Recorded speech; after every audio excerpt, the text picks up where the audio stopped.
Nous apprenons que le président Macron est bouleversé et choqué par les révélations sur Orpea. Bouleversé et choqué, pourquoi pas effondré et anéanti.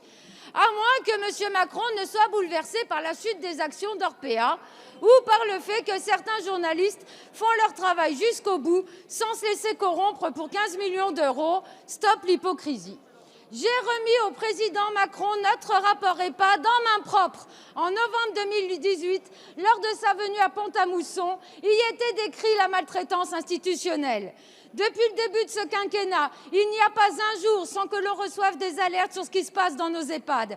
Des familles qui culpabilisent, des résidents qui demandent à mourir, des soignants scandalisés et à bout. Cette semaine encore, j'ai reçu de nombreuses alertes de la part du personnel du groupe lucratif Bridge, à Arbourvire, Lutterbach. Et en ce début d'année, les soignants ne sont plus remplacés, le personnel travaille en mode dégradé, les tarifs ont augmenté, les primes des soignants ont été supprimées et les résidents sont abandonnés à leur triste sort. Cela n'a pas empêché le groupe de verser 4,5 millions d'euros à ses actionnaires en janvier. Orpea, Bridge, Corillon, Domus Vie, etc. Tous ces groupes qui prospèrent sont visés par de nombreuses accusations. Alors, Madame la Ministre, continuez-vous de vous remettre à la justice comme s'il s'agissait de dysfonctionnements isolés ou bien allez-vous faire interdire immédiatement les EHPAD privés lucratifs ? En octobre dernier, une fois de plus, nous dénoncions comme depuis 2017 et nous vous proposions avec notre groupe de taxer à 100% les dividendes des privés lucratifs pour stopper leur grille en vous expliquant leurs pratiques inhumaines. Vous avez ri en nous écoutant. Pleurez-vous maintenant. Merci. La parole est à Monsieur Olivier Véran, ministre des Solidarités et de la Santé. Mesdames et messieurs les députés, Madame la députée Caroline Fiat, on a eu déjà l'occasion de nous exprimer, c'est tout à fait normal que vous nous interrogiez sur cette question. D'abord, sur la question du groupe Orpea, je rappelle que Brigitte Bourguignon, ministre déléguée en charge de l'autonomie, a reçu le groupe Orpea la semaine dernière au sein de mon ministère.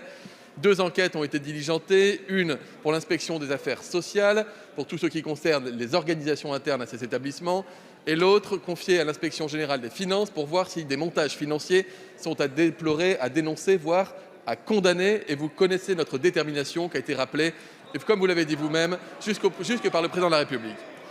Vous posez la question ensuite des moyens. Et là, je ne vous saisis pas ou je ne vous suis pas, Madame la députée.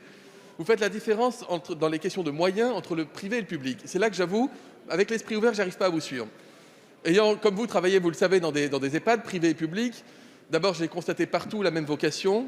J'ai constaté partout la même volonté de bien-être à destination des résidents et des organisations qui étaient mises sous tension parce que la charge de travail est importante. Que vous soyez dans un EHPAD public ou privé, j'entendrais que vous me disiez que dès lors qu'il y a 100 personnes âgées et qu'on n'est que 2 la nuit, c'est très compliqué d'offrir des soins de qualité en continuité partout. Le sujet n'est pas dans ce cas-là le public et le privé. Le sujet du privé, ce sera à étudier avec le cas précis d'Orpea s'il y a eu des montages financiers.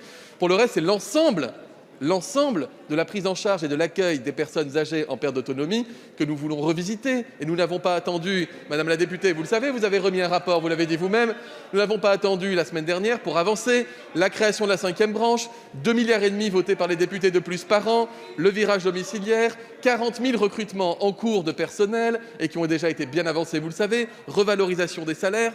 Et encore une fois, ce changement de perspective qui fait que ce que nous voulons, c'est répondre à la demande des Français, permettre aux personnes âgées de vieillir chez elles le plus longtemps possible. Merci, Monsieur le ministre.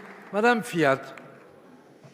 Vous êtes étonné, Monsieur le ministre. La différence entre le public et le privé lucratif, c'est que le public se défonce pour bien traiter ses résidents alors que l'État ne lui donne pas les moyens et que le privé lucratif se défonce pour faire des bénéfices pour distribuer aux actionnaires. Merci, Madame la députée. Monsieur le ministre. Il vous reste 8 secondes. Monsieur le ministre.